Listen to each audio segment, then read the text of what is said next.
So for example, this young boy, he's running and he's pulling this plane around him as he runs.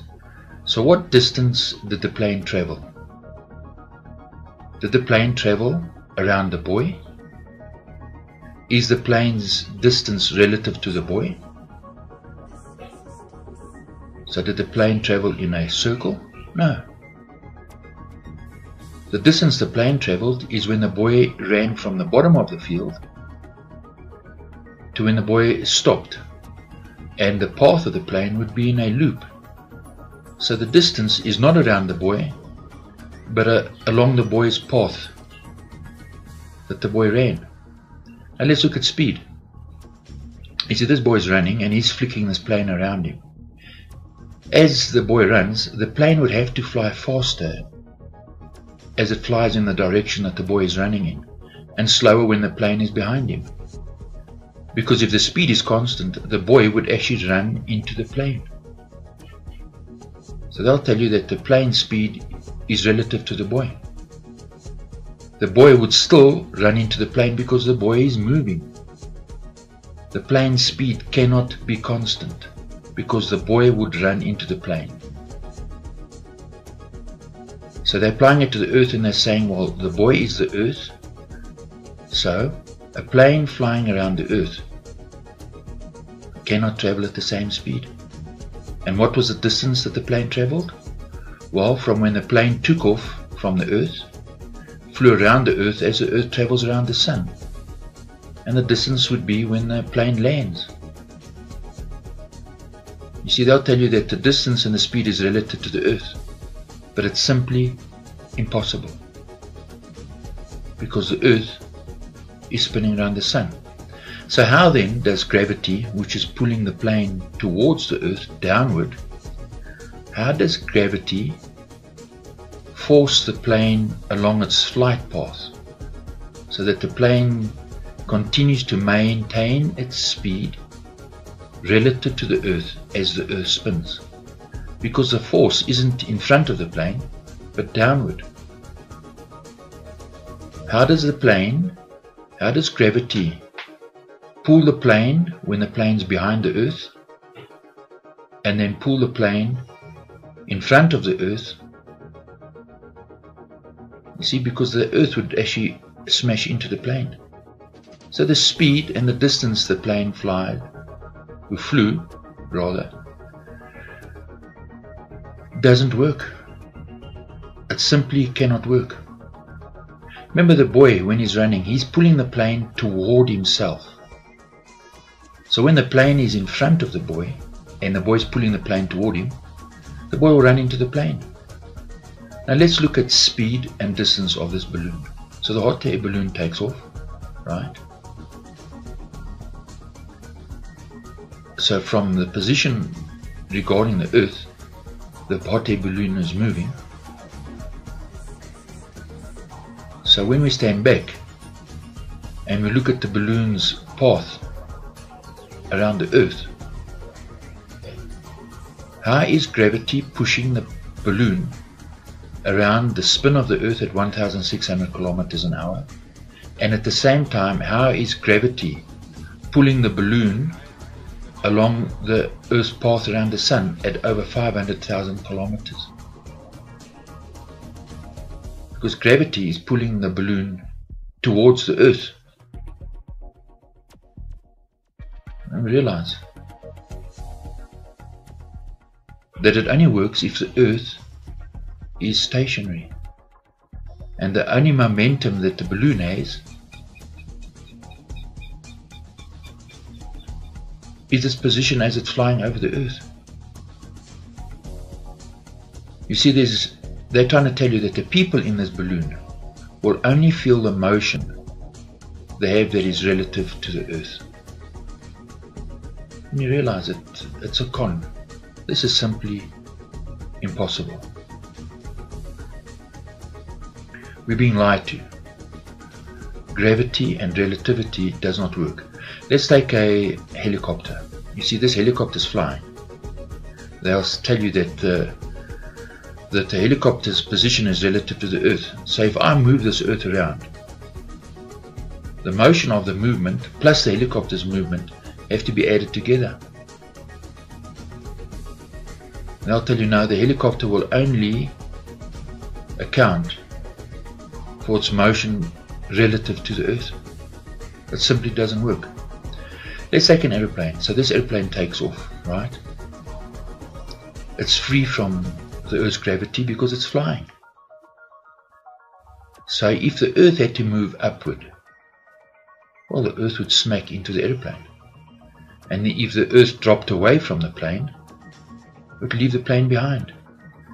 If the Earth moved left and right, its movement cannot be transferred to the aeroplane. How?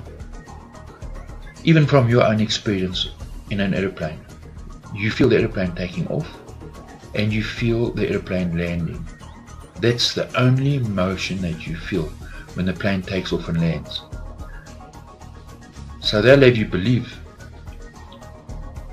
that the ground is traveling easterly at 1,600 kilometers an hour, and as the plane takes off, its position is perfectly maintained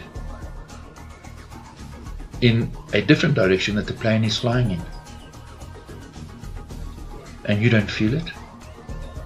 No stress is put on the aeroplane as the aeroplane turns westerly. The aeroplane doesn't have to fly harder, use more power. But the plane automatically now just flies magically in the opposite direction of the Earth's motion. And if we stand back, here's the airport. So the plane is taking off. So the airplane doesn't have to take into account the spin of the Earth or the Earth's motion as it moves around the sun. See, the plane only magically takes off and lands. That's all you feel. We don't feel the Earth's rotation or its movement around the sun. Whereas we can see that a plane flying westerly and a plane flying from south to north, both planes will experience different forces.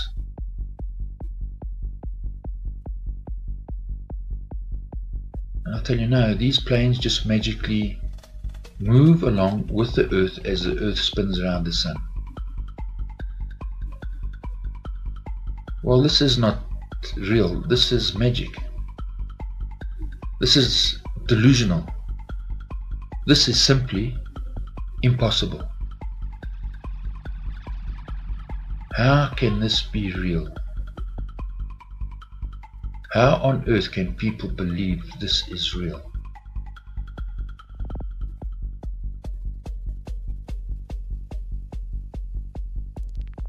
We've been lied to. So, the International Space Station and the Hubble telescope is free from gravity in outer space, yet will move along the Earth equal to the speed of the Earth and the spin of the Earth as the Earth travels around the Sun, and gravity is pulling it towards, and the Earth won't smack into the space station or the Hubble telescope when they're on the position of the Earth's path around the Sun. They'll also tell you that we don't feel the spin of the Earth because our motion is constant. Well, that's totally ridiculous, because your motion is in a circle and you're spinning at an angle of 23.4 degrees, at an angle across the path of the spin. So therefore your speed cannot be constant. How can your speed be constant?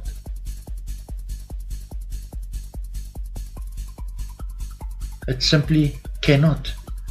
Your direction and the angle around the spin as the Earth spins around the Sun is angled across the face or across the path that the Earth spins around the Sun.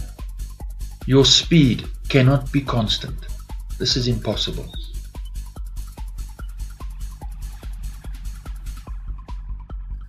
They'll also tell you that the Foucault pendulum measures the rotation of the Earth.